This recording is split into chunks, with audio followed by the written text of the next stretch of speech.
We are on. What's up, guys? On fire today. We've got Jesse Sink in the house and the TLC Unleashed show, Hollywood Vibes, Sports and Life. What's up, Jesse? Well, we're not starting the show here. Well, we're starting here, but we're not starting here. We're starting on this green screen here. This one here.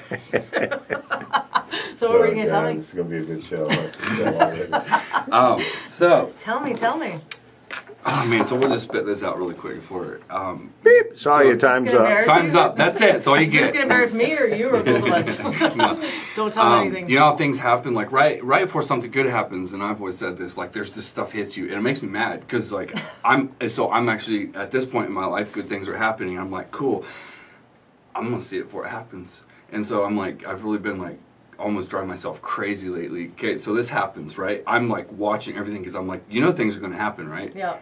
Sure enough, my wallet shows up missing, like gone. I have no money, no cards, no nothing, and this is like an hour and a half before I'm supposed to be here, right? Of course. Of course. Guess where it is? Locked in my girlfriend's car, who is gone on a plane, who doesn't have keys, who, okay? Traci Lynn, where are you? So, I ended up going up and finding the key. I pulled the key out and found out I can take the bottom of the key out of the new Lexus key, and you can stick it up in and unlock the trunk. I took a piece So you're of... like carjacking now. So I got in the trunk of her car with the key and got in and used the handle and put tape on it and stuck to my wallet and fished it all the way back out and unlocked the Did car. you not film this? And I'm doing this like flailing around in the trunk of a car to see you guys. I made it. Where did you learn how to do that? I don't know, man. When you gotta fight to get it right, you just keep going. Fight to get it right. Stand by. Cheap, clean, and make healthy eating fun with That's all I got. nutrition products. Mic drop. Good evening and welcome to the TLC Unleashed show, Hollywood Vibes, Sports and Life with your host Traci Lynn. Well, we just had a mic drop moment and Jesse gave us a little bit of a story. Jesse Sink, welcome to the show. Thank you, Tracy. You haven't been in this studio, so this is new. It is Power new. of Voices today. It is new. I like it. It's beautiful. Right? A little change up from the last one. Always I like new know. things, change up, growth. Yes, absolutely. We're Up my always alley. leveling up, right? Absolutely. So, wow, you've got so much going on. It feels like I literally have not seen you forever. It's been too What's long. it been, You've been a hiding. year? I think maybe. Year and a half? Last time, maybe in the gym when remember yeah. the one gym episode where you hooked your hand onto the machine to the cable, and then you're like, just wait, film everybody, don't film me, film everybody else for their reaction. He put his hand on the cable and he went, oh, and he was like, everybody was like, his arm fell off. I think you stuck it on the. Yeah, I basically stuck the arm on the. It comes off. Unplugged it, and you leave the arm hanging, and it's disturbing for some people. Yeah, or the Spider 360. Yeah, the Spider. And you had the arm on the 360. Yeah. It was like you're back here and it's here. There's also another one where one of my friends actually came up to me, and I had him jokingly like we were catfighting, you know, like acting stupid. And I acted like I was going to swing at him. He grabbed my arm, and I had it unzipped, and he pulled it off. So now I'm armless. And the whole gym stops like, oh, you just disarmed a dude. Literally. And so I started swinging at him with the stub, and he goes to hit me with the arm. And the whole gym is like, okay, take life more lightly, right? Like, enjoy a little bit. That's what you're going to learn out of this. Yes. Okay? Talk about a new definition of disarming. I've been working on this, kind of disappeared for a year, you guys. It's been, it's a healing process for me now. It's an amazing opportunity to now never have to explain myself again. Well, you know, the beauty of it is that, and that's why I wanted to start the show with how Jesse is, because this is his character, this is his personality. You know, he's a wonderful human being. He's been through a lot. I've seen him. You're getting lots of love there on Instagram, Jess. I've seen you go through a lot. I've seen Jesse and I met almost 5 years ago when I first moved here to California. He was one of the first people that I met. He's become one of my best friends, and you know, we've seen each other go through hell and back and back up and back down and back up, and here we are. And when I saw this book, I get the chills, and I'm probably gonna have a few tears on this because I'm proud of Jesse. And when I saw him promote this on Instagram, I just, you know, my eyes welted up with tears because I know this has been a long time coming, and you've had a lot of battles to get here. I'm super proud of you. The shock of a lifetime. We're going to be talking about that today. I'm going to try to get through the show. I'm already tearing up. We're going to talk about that today, about your life, Jesse, and what you've been through and how it began. Let's talk about this day, this day here. Where you sustained your injuries and where your life completely changed. Yeah, it's a big moment. It is a big moment. It's been healing. I mean, I actually got over here and I was like, dude, my face is swollen because honestly, I cried for 20 minutes on the way over here. It's huge. It's big for me. It's really big. There's a lot of family issues I've dealt with, and God's given me another family and a whole nother view towards life. But it's inhumane what happened. But I refused to quit. I refused to give up, and I wanted so badly just to be happy and inspire the world that I was either going to make it or die trying. Mm-hmm. Yeah. And it's here.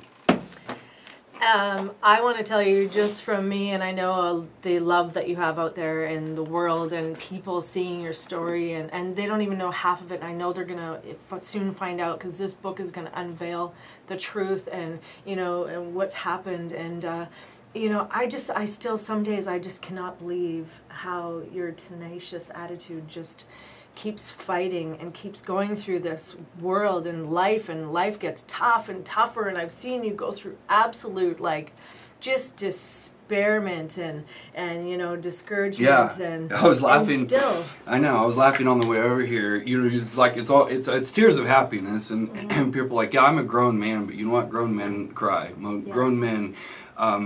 It turns into two things. It either turns into bitterness or anger, or you cry and heal. And every grown, mature man should cry and heal, not take it out on other people and bruise them. Mm. And that's something that I have very strong friends. I'm a very strong person. I'm a very strong man.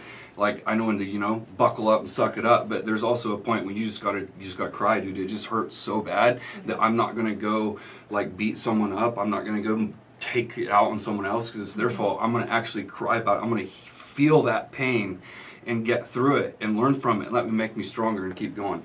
That's what I did, and you're going to read that in this. And that's where this really hurts me because I live in, I'm around a lot of people that are very successful and they have a lot of things and they're not happy. Yeah. They're really not happy and inside, and I can feel that. I can see it. You don't have to say it. Yeah. And my heart hurts for them because I'm like, dude, they're just not happy, and you really have to figure out what your purpose is and what you're supposed to do. Yeah. And I'm not going to talk about that because that's in here. I don't want to give too much, but you're going to find that when I was a little kid, how I manifested it and how I prayed about it and how I almost drove people nuts that thought it was crazy because I talked about it. I don't have to explain it. It's so funny when I think of you, Jess, and people don't understand what level of a human being you are. Jesse you've been a guest on my prior show on LA Talk Radio 2 times, and both times you were without a vehicle at the time. Yeah. And one time you were doing whatever it took to get to me, and I actually picked you up one time and we put the bike in the back of the car, and the second time Jesse made it with 22 minutes to get on air, and he came to the door and he was sweating and he was drenched in sweat, and I was like, you made it, good job. I was like, why are you so wet? And he's like, I rode my bike all the way here, and because I didn't want to disappoint you and I didn't want to let you down and I wanted to be here. And from then on I knew that you would be a significant person in my life because the character that you have was just absolutely outstanding, and you were going through a really difficult time, and I don't even know if that's profound enough words to describe what you were going through at that time, but you do whatever it takes to get to where you need to be and where you want to be. This book is a testament of you and your life and your battles and your scars and your healing and your pain. And, the one thing that I always know too is pain is something that we're all going to go through, but suffering is optional. And you choose not to suffer. That part. Yeah. And we all go through bad stuff, dude. I hear things on a daily basis. I'm like, oh my, like, I have no excuse. Yeah. I have no excuse. Yeah. So there's worse than this. There's way worse than Yeah. this. But I had a choice, and I chose to make a huge house out of these busted bricks coming at me 90 miles an hour. Mm-hmm. And I laid them as quick as I could. And they kept Yeah. coming, they kept coming. And it lasted for years and years and years and years. And people's like, laid the last brick. Now I'm standing on top of it. And they're going, what do you do? Now you got to read the book. So we're gonna go back and we're gonna explain to people. You're in New York. You're a model, and let's start from there. So life. Where did you grow up? So I grew up on a farm, a beautiful farm life. Honestly, Yeah. that's another thing that blows me away. I had a beautiful life growing up. You know, up to the age of about, I'd say 10, 8 to 10, when I started becoming coherent with reality. Where I am, what I want in life. I had already at 5, 6 years old had already started thinking like, I'm gonna do this. Like I can't really explain this, but my thinker's in a whole nother. Yeah. I'm not on. You know what I mean? I do. It's just I don't know how to explain it. I don't think normal.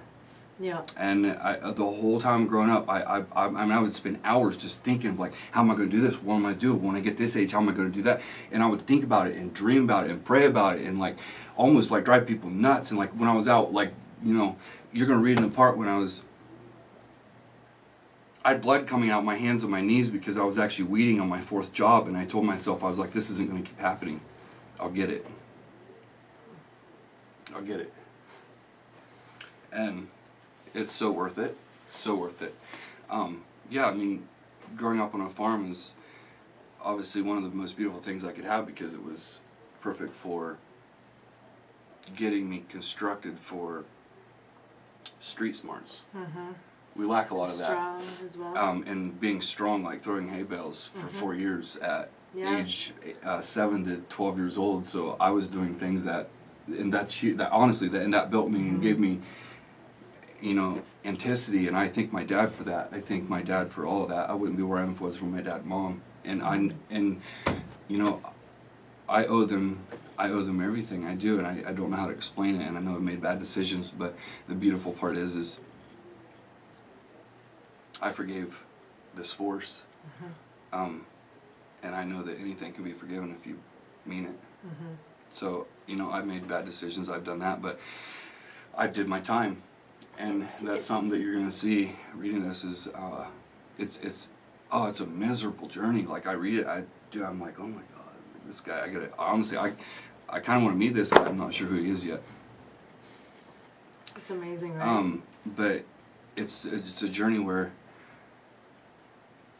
it's hard to explain coming from, the family I was. I don't even have words for it. Yeah. But being structured how I was, and I'm very grateful for it, yet there's many things that developed in my life where I had no idea how to deal with it. And it tried to take me out because I had no education on it. I had no idea what was going on. Yeah. And the world's ugly, dude. I kind of think I've seen a lot of it. Yes. It's nasty. I get it. Yeah. But the cool part is, like, it's not about me. I'm realizing it's about us. It's about showing the world love. It's about being inspiring and giving the glory to God for when things go good and bad, because I don't really have control of what's going on. And when you read this book, there's no way in the world I could get to where I am without my higher power, God, and prayer. There is no freaking way. Yeah. Like, there is stuff in this book that is like, I'm like, I don't even understand it. I'm like, it happened. So it's, Let's explain to everybody that doesn't know your story, Jesse. So growing up on a farm, you've got a great family life, you've got great parents, a lot of love, a lot of support. You decided, was it at the age of 19 that you went to New York? Mm-hmm. Yeah, so I took off about 19, 20 and moved to New York. I was found by a, called Pro Scout at the time, out of Lafayette, Indiana. And I ended up getting the opportunity to go with them on the show. A little runway show they had, and then I ended up, long story short, in New York. Did that for a few months, and it was fun. It was good. I knew that wasn't my long term, but that was something that I want. Yeah. I got to choose. I made that happen, and that was something I just wanted to do. Mm-hmm. I just wanted to do that. So you're modeling there. Yeah, I was modeling there. Didn't really get to play a lot of sports and stuff, and so I was like, well, I'll do something with this. So, it was fun. I ended up, you know, I don't want to get too much into it because I don't want to spoil it for you guys. But I, you know, ended up getting electrocuted. Went to a bar, had a couple of drinks. Supposedly somebody roofied me. We don't really have a count of that, but I did black out. You're going to read that more explicit. And you know, I got shocked by 13,800 volts. Was electrocuted. You know, woke up on the catwalk of a train. You know, 60% of my body just, you know, charred. And there's nothing left. Like whatever I thought, any expectation, anything that I ever thought was, is, or is going to be was gone. And, you know, I was suicidal for 2 years afterwards. Like, I tried taking my life. I couldn't even take painkillers to kill myself. I'd wake up, like, sober, pissed. And it was just like a punch in the face, you know? Because I saw the other side. I've died. I'm going to let them read that. You know, I saw, you know, what they talk about in the Bible. I saw it. I can't explain it. Yeah. But I tried to in the book. And it's the cool thing is I didn't want to be here. I don't like what's here. It's so dark here. It's so negative here. The people are so out to get each other. Here meaning? In this world. Like, I honestly, I didn't want to be here. Yeah. And to this day, I still have issues with it. I'm like, I get really tired of the negativity. Yeah. I just try to be positive. I'm just here to have a good time, and do my purpose.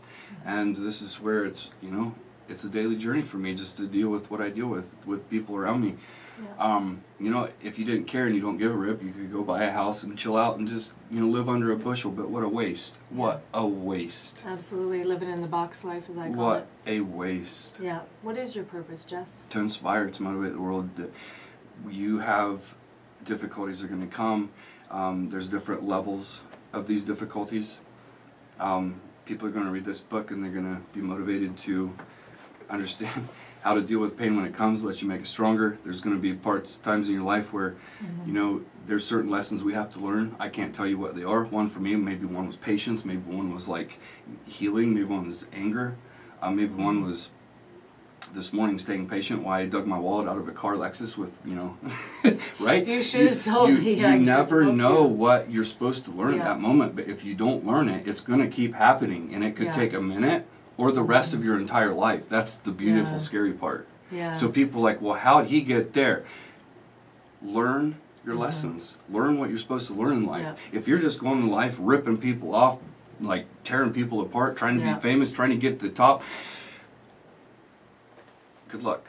Yeah, I mean, we've talked about that so many times. It's like people just walking around literally being, you know, a dick in life, and it's like I feel like that sometimes, but it's because I care so much. I'm like, dude, what are you doing? Yeah, well, you and I are a lot alike when it comes to that, and we talk about disappointment a lot. And there's something on a different scale for you, Jesse, is you're dealing with pain on a physical level that I can't even, we would not begin to even understand. I was actually just going through. Somebody had sent me a message on Instagram on burn survivors. Yeah, I follow them on Instagram, burn survivors. Yeah. But I was rifling through, kind of sifting through it and looking, and I was like, wow. And my heart just hurt because, you know, we don't know what we don't know. So if we've never been in this situation, I know, it still pains me. I mean, I look at this picture and on the way over here. Hold that up for everyone. Let's just hold it up. I mean, you look at it. And. I mean, I don't care. You guys, seriously, it's the whole thing. Like, it doesn't matter anymore.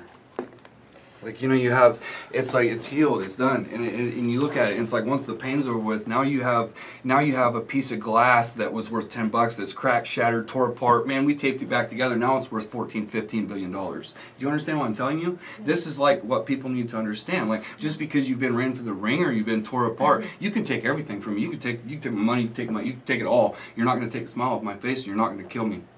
Like, I'll keep going. And that's what we need more of that in the world. We do. How do you, what is it for you? What is it for you? Is it to give that love and inspire everybody else to give the strength to keep going on? What is it that drives you every morning to wake up and not be in that pain and suffering anymore where you want to take your own life? Because I saw you a couple of years ago. I mean, you and I were both in an emotional place that was really painful.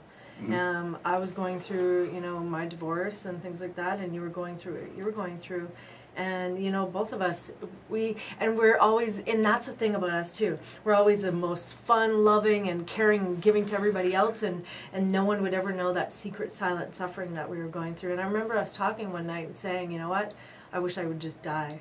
And I remember both of us saying that, and we were both in so much pain, and we could relate to one another.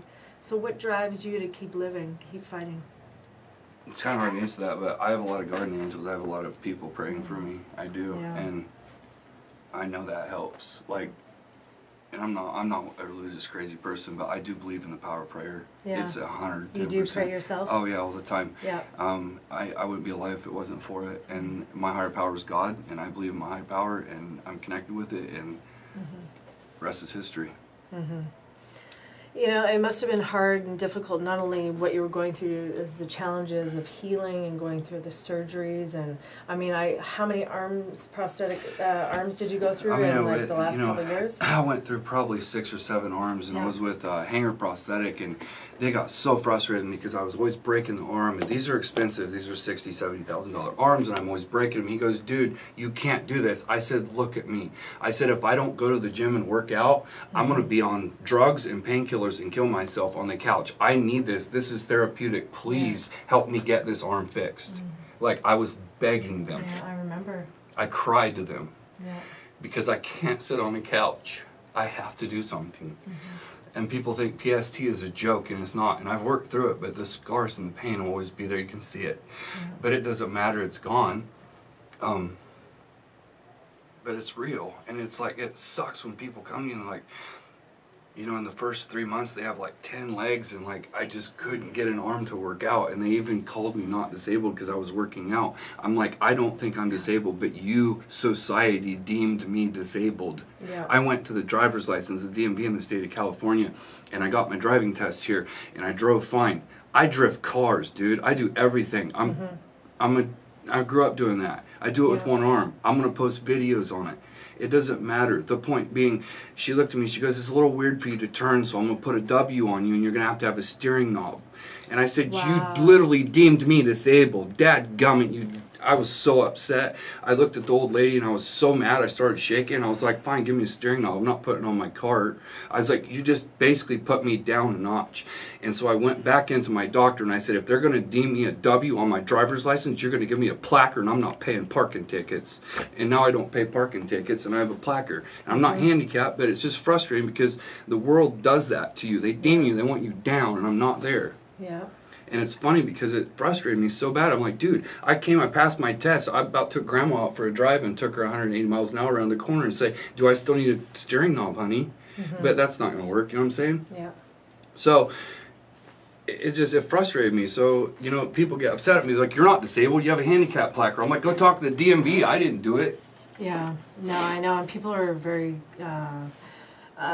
what's the word I'm looking for? No, it's just they don't understand. Like, we're quick to upset. judge. Yeah. And so when you read through this book, I want it to open people's minds so that we look at each other and be like, good God, we have a lot of people that have had things happen in their life that have never been acknowledged. And if you don't acknowledge it and talk about it, it gets bigger, and it's cancer. It'll kill you. Absolutely. And so I say some things sometimes I regret, but I need to talk. I need to vent. You need those people in your life. Yeah. You really need people in your life that you can talk to and vent and say, hey, dude, I just need to talk to you, dude. Or hell, I need a hug because I'm about to go wring someone's neck. Do you know what I mean? Yeah. Like, it is. It's a tough world, and this book is so much more than just... overcoming something. It really is roots to things I don't understand, because some of the words that are in here, I'm like, I don't even feel like I wrote it. English is, I'm the worst at writing. It's in here, but so you just got to speak it. I haven't read it yet, and I'm really excited to read it. I mean, dealing with everything you deal with, what is it like waking up in the morning and zipping up your arm and starting the day? I love it. I love it. I smile every time I do it because I fought so hard to get it. I think you fight hard enough to get something when you get it. It's rewarding. Yeah.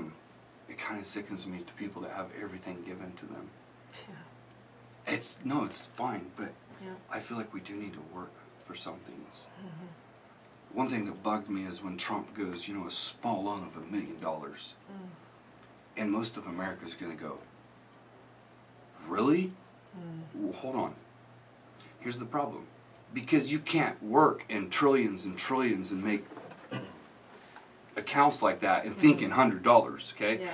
So you can't sit here and judge people that are thinking on another level. It's like it's like coming up to someone and be like, dude, your car tire's flat. You're gonna pull over? And he's talking on the phone and his wife's dying. Sometimes we have bigger problems. Wake up. Yeah, and people, we don't know what's going on for people. Yeah, some people are like, oh my goodness, pull your pants up. He's just trying to get to work and his daughter died last night. You know what I mean? Like, have a little bit of passion. Yeah, and that's the thing. Like a lot of people, we've missed that. I think we're missing the boat on some things, and that's why I want people to read this. I'm like, just a little. I know we've all been through some things, and we're all trying to, you know, it looks like we're all trying to one up each other. I get so excited talking about where I'm at, what I have, that sometimes I think, dude, is he just blowing it in my face? I just want to talk about it because I've heard so damn long now. I just want to live it. Exactly. So I'm sorry if I talk too much, but dude, now I have something fun to talk about. I think all you heard is my trash for 10 years. No, it was actually, we had Stacy on the show last week, and he was talking about, you know, coming out of prison. He's like, and now he's a comedian. He's like, I don't want to talk about all that crap. He's like, I want to talk about life and fun and fun stuff. It's like, I had a buddy come to me today. He's like, dude, so what happened? I was like, I kind of told him a little bit, and I was like, and then some bad stuff happened. I was like, I went to jail. I went to jail, and jail sucks for me. And that was it. And he started laughing. He's like, what? I'm like, no, I don't like jail. I always love your stories. Let's talk about the fitness aspect of life. Okay, so when did fitness become a huge platform for you and a huge, you know, an outlet for you and your stress? And I mean, I have to say, you look better than the average person, let alone. That's just from throwing hay bales at 10 years old. No, but come on. So when, like, let's talk about burns, like what that does to the tissue in the body, but to be able, and you went through surgeries to be able to help repair the skin, and now you're stretching the skin by lifting muscle, like lifting weights and getting muscle and things like that. I mean, so it's not from lifting bales of hay, but I've been in the fitness industry for a long time, and it's not just from that. I've seen you in the gym, I've seen your work ethic in their training and working out. When was it a significant turning point for you where you're like, you know what, I'm going to apply myself into health and fitness, and you eat right, you eat really well as well, you do the meal prep and stuff like that. So, I mean, that's completely changed your mindset as well, right? Yeah. It started kind of when I was 12, probably 10 or 12. My first weight bar was 2 parking blocks and it was a 10-foot bar and two parking blocks that were about 1.5 feet long, and I took 2 hose clamps and hose clamped at the end of it, and I do my curls and presses, and I had a concrete bench on right outside the hog barn that I work out on. My dad would find it, destroy it, and tear it apart, and I'd put it back together. I was like, don't touch my bar. And he'd fix it back together, put it back. He'd find it, hide it, and I was like, it's this song. And I thought it was, I was like, whatever. He's just, he'll never get it. If he does, he'll have to wait for 50 years to read this. So here we are. I love it. And, moving forward. Working out, and that was that. And then I ended up getting, the plastic weights full of sand. So that was my next set. It's like up to 200 pounds, right? Now we're stepping up. And I got my up again. Leveling up. That's a huge level up, right? Yeah, sandbags. So, that was a big deal to me, right? Yeah. You go from concrete parking blocks to a real sand weight, like that's something, whatever. But and then you moved into competing. Yeah, I moved in competing, and let's talk about that. I didn't really I don't really like competing. Yeah. I don't. I just like having fun. I really wouldn't compete. I compete against myself, and I kick myself every time. But you're a men's physique. But it's like working on. Structuring myself to where I can inspire people is not. Men's physique is something that I wanted to step into and really inspire people that through my journey, like anything is possible. So, about 2014, I think it was, did my first men's physique show, got 5th in both categories in Culver City. Yeah. And it was amazing. What did stepping on the stage mean for you then? It was a little emotional. It was fun, and honestly, it was a little weird. Like you, What way? because the judge took his glasses off. He's like staring at me. He's like, and I looked at him and I gave him a thumbs up and like, do you give him this thumb or that thumb? Yeah. Exactly. So, I don't know. He put his glasses back on, just kind of smiled, and I thought, I'm like, this guy has no clue, because it's really hard, because you can't. It's hard to judge, off. Yeah. So, my posing was off. My posing was a wreck. Let's be honest. Yeah. And I remember how I was like, I do. Well, you probably would have got first. I think you would have got first. Actually, they did. They had me in first. They're like, dude, he can't even stand up. No, I'm kidding. It was probably with all the wine in the back. Right, no. So, I got the posing was off, and it was just fun for me. It was inspiring, and I remember the lady alongside is taking a picture. She comes up to me and she goes, "Man, whatever you're doing, don't stop." She goes, "It's inspiring," and that moved me, and I thought that's cool. But I'm not into this whole trying to get. I just want to motivate people to inspire them, and I'm doing a show in Germany in 3 months. You guys can follow me, and I'll be taking this book to Germany. So I'm doing the world. What kind of show? I'm doing the Men's Physique World. So Ooh. and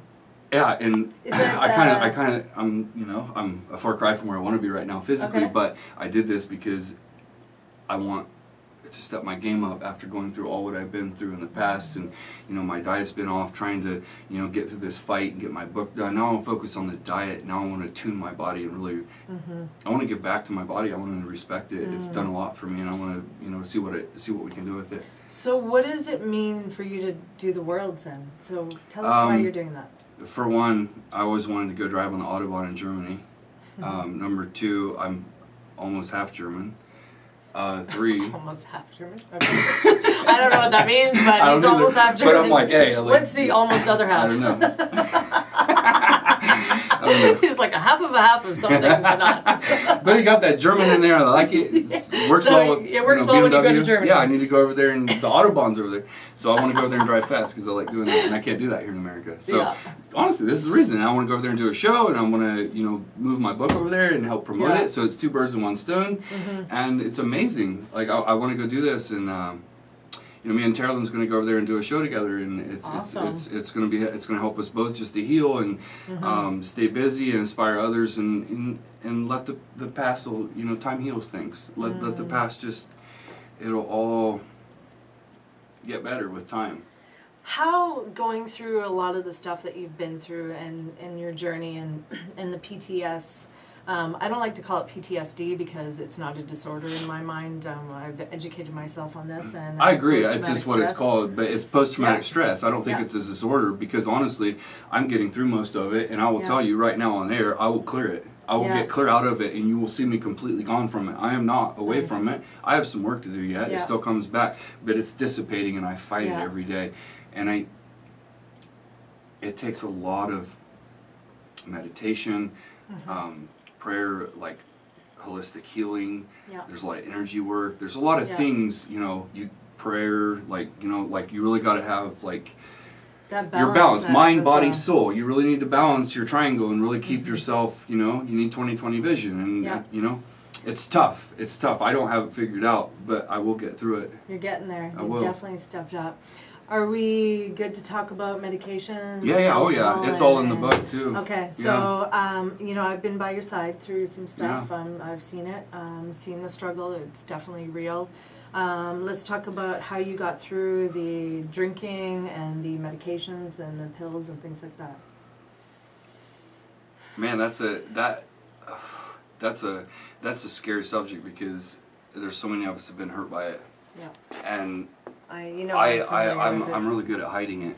Yeah. Mentally strong, and it's something that I abused for 3-4 years, and it wound me up with 2 DUIs in jail. It's horrible, and I yell at, I get so frustrated with people that hit people drinking, driving like that, and texting and driving right. It's just, it's a shock, and it's not. I'm not proud of it, but the amount of pain and trying to deal with it at that moment, there's nothing to explain that. I know.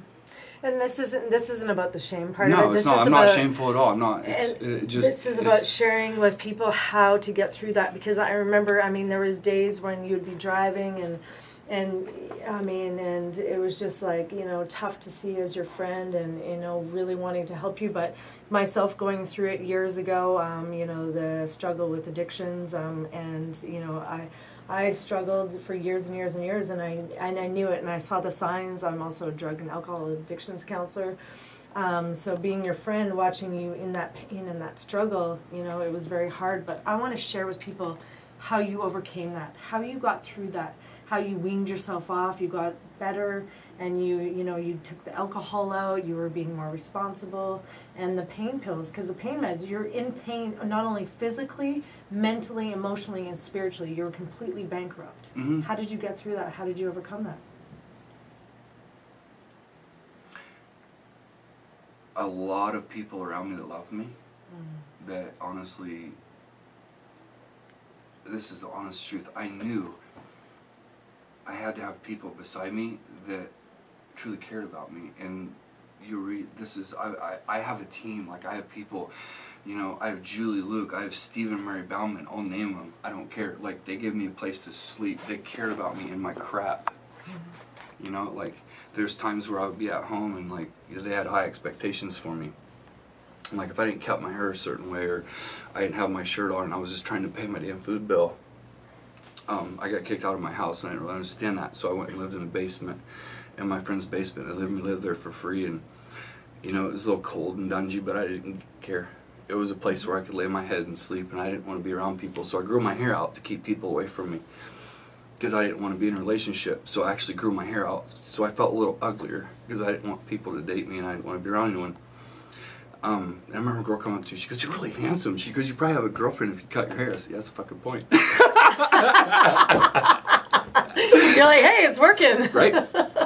So, and I did this to myself because I'm like, I was hurting so bad that I would destroy anyone beside me. And I said, "Jesse, you've got to stick to yourself." So I stuck to the weights. I did a lot of drinking and partying. I had some people in, you know, Kennewick, Washington that were a good influence, but they kind of just like took me out, took me in, and treated me like family, because I had nothing left. And I would have destroyed myself. And honestly, they're kind of like these lost angels that helped me.